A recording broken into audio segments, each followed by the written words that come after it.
Picture this: you're enjoying a perfectly ordinary Thursday when a friend bursts in shouting that your house, no, your planet, is moments away from demolition to make room for an interstellar bypass. That is exactly how Arthur Dent's morning begins in Douglas Adams' The Hitchhiker's Guide to the Galaxy, a comedic sci-fi romp first broadcast as a radio play in 1978 and published as a novel the next year.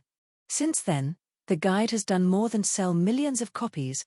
It has woven itself into pop culture DNA. References to "Don't Panic" in friendly, large letters crop up everywhere, from NASA mission patches to office coffee mugs. And the number 42, the book's tongue-in-cheek answer to the ultimate question of life, the universe, and everything, has become shorthand for geek culture enlightenment. Part of its magic is the way Adams marries razor-sharp satire with genuine philosophical wonder. One minute you're laughing at bureaucratic vogons reading poetry that could sterilize a cactus, the next, you're contemplating the cosmic loneliness of drifting through an infinite universe in your bathrobe. Maybe you felt that same dizzying smallness. I remember staring at the Milky Way during a camping trip, billions of stars in crisp HD, and thinking, my to-do list is laughably insignificant. In that instant, the guide felt less like fiction and more like a survival manual for cosmic bewilderment. Over the next few minutes, let's unpack how Adams turns existential dread into comic relief, why that matters, and what we can take from it as we hurtle through our own absurd orbit of deadlines, headlines, and late-night existential scroll sessions. Adams wastes no time reminding us that Earth is the galactic equivalent of a speck of lint. Within the first chapter, our planet is demolished with all the ceremony of an old shed being bulldozed. Cue the punchline. In the grand scheme, the universe barely notices. That built-in insignificance sets the stage for a relentless roast of human arrogance. We fret over parking tickets while entire nebulae swirl majestically above, oblivious to our complaints. Even the guide's tongue-in-cheek entry on Earth is only 2 words long, mostly harmless. Talk about a blow to the ego. This cosmic perspective flip isn't cynical, it's liberating. Once you accept that the cosmos doesn't revolve around you, a surprising weight lifts. Everyday disasters shrink to punchline size: a missed bus, a failed exam, an awkward Zoom freeze face. Compared to comets colliding, they're background noise.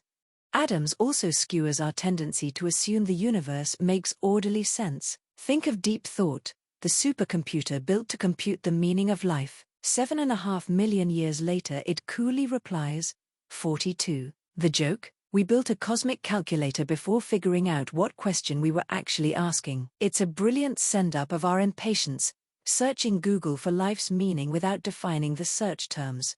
As you listen, consider your own deep thought moments. Maybe you've spent years chasing a degree, a promotion, or the perfect Instagram aesthetic, only to realize the question behind your quest was fuzzy all along. Adams nudges us to laugh at that confusion instead of fearing it.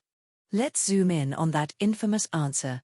42. Critics sometimes read it as nihilistic, proof that the universe is an absurd joke. But Adams is subtler. By giving us a perfectly logical answer that feels hilariously useless, he exposes a flaw in our approach.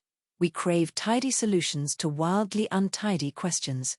Think of it this way: if the cosmos really did hand you a laminated card labeled life's meaning, would it change how you love your family, save a coffee, or dance badly at weddings? Probably not. The guide suggests that the act of searching, and the friendships we gather en route, matter more than any final cosmic punch card. Ironically, Arthur's motley crew, Ford, Zaphod, Trillian, and Marvin the chronically depressed robot, never solve existence. They simply keep adventuring, squabbling, and ordering dubious cocktails at intergalactic dive bars. Their messy journey becomes the answer in motion. Here's the takeaway: treat life less like a quiz show demanding one right response and more like improv comedy. When the director yells scene, your best move is to say yes, and rolling with cosmic chaos while adding your own flavor of courage and curiosity. Laughter, Adams reminds us, is humanity's built-in deflector shield. When Vogons threaten to vaporize you, cracking a joke won't halt the beam, but it will keep despair from turning you to stone before it hits. In today's feed-scroll reality, climate alarms, economic wobbles, AI angst, the guide feels eerily relevant. The same way Arthur copes with planetary eviction, we cope with a daily news cycle that occasionally feels like satire. The humor doesn't trivialize real issues, its oxygen attes them, giving us room to breathe and think clearly. Notice Adams never uses humor to punch down. Instead, he aims upward, at pompous institutions, at blind bureaucracy, at the cosmic joke that life can be both beautiful and absurd in the same breath. By laughing, we admit we're outmatched by the universe, but we refuse to be outspirited. Try this experiment.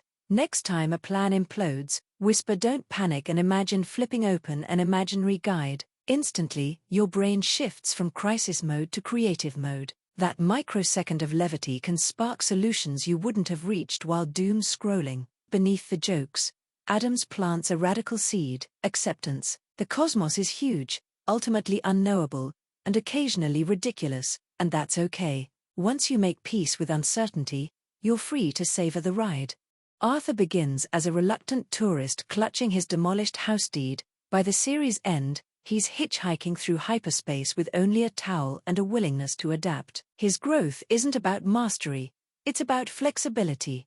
So what's your towel?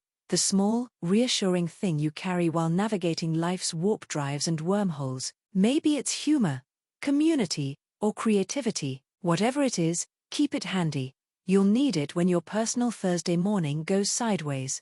Here's your call to action. Tonight, step outside, look up, and let the night sky dwarf you. Feel small, then feel thrilled, because your consciousness is one of the universe's ways of noticing itself. Ask your own messy questions. Hunt for your personal 42, not as a numerical answer, but as a journey toward deeper curiosity and wider laughter.